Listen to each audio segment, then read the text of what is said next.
My name is Atiya. I am a senior digital specialist at 350.org, and I work specifically on our Canada-focused campaigns. And I am also really passionate about diversity, equity, inclusion, as well as racial justice. So really excited to have this conversation. So I think like the key thing that I've learned is that tools and platforms are really important to consider, but I think the most important thing to consider is relationships and having a two-way dialogue with the communities and constituencies that you're trying to engage to better understand what their needs are, what their preferences are, and what their perspectives are. So getting a sense of what these communities are looking for and what is the best way to engage them in the conversation. And then thinking from there about the platforms that they're using and trying to meet them where they're at with different platforms. So when we were doing the Our Time campaign, which was a youth engagement campaign around the election, we learned that SMS was a really critical way to engage young people. And so we had to build in an SMS strategy into our digital plan and our field organizing plan. But with other things like with other groups that you might be working with, like for example, if you're looking to engage migrant communities, it's really important to consider which platforms are they already using? Where are these communities already living when it comes to online spaces?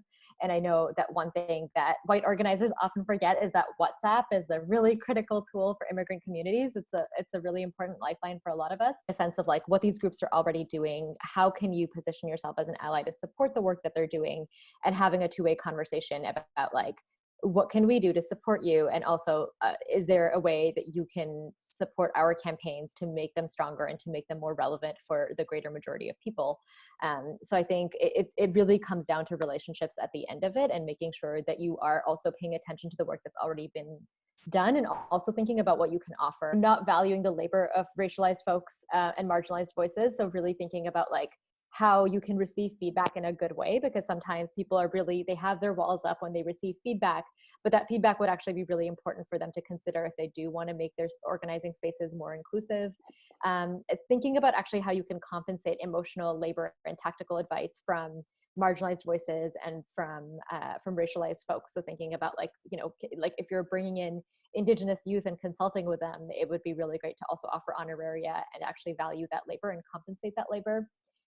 Accessibility is also really important, especially when we're considering things like disability justice. So thinking about captions and transcripts for video content and for live streams and webinars. And now there's a lot of different tools that allow that. For example, I think Google Meets offers like auto-generated captions, which I know people like my mother-in-law, who is hearing impaired, she really appreciates. And then for people that are visually impaired, thinking about image descriptions and alternative texts when you're producing content. And then I think another key thing is just like not making the same mistakes repeatedly, like actually taking time to learn and debrief. I think we're all on this journey towards learning how to be more inclusive, because inherently online spaces and a lot of the organizing that we're doing is uninclusive. We're missing so many voices. So I think it's really important to think about how we learn from our mistakes, thinking about language barriers as well. So thinking about accessible content and accessible language, not having highly technical language in the content that you're producing, thinking about translating content. So actually thinking about different languages that people might be speaking in, and having like hiring translators to produce your content in various different languages. And I think when it comes to translating language, it's not just about translating the words, it's also about translating the strategy. So you have this translated piece of content. How is it actually going to reach the people that you want it to reach? Are you going to work with community partners who have already started to engage these folks to be able to reach them? Will you work with like a Punjabi radio station to get this content out to folks who need to see it, who might not be in your audience already? And some of the work that I find most inspiring is the work of the Pacific Climate Warriors, who are a group of organizers working from small islands in the South Pacific that are really, really heavily impacted by climate change, that are already seeing massive impacts, and that could go underwater if we continue business as usual. And so inclusion is very important to Pacific Climate Warriors, especially because they're organizing such a vulnerable group of people across so many different countries and so many different islands.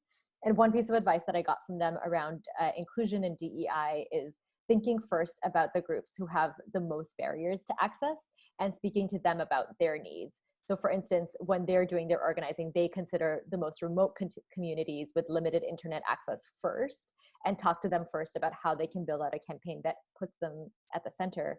And then they go from there. And I think with a lot of other groups, I think including sometimes the work that I do, we think about like, how do we engage the most people at once? We're thinking about our most engaged folks, and we're not actually putting the people that are most likely to be excluded first in our considerations.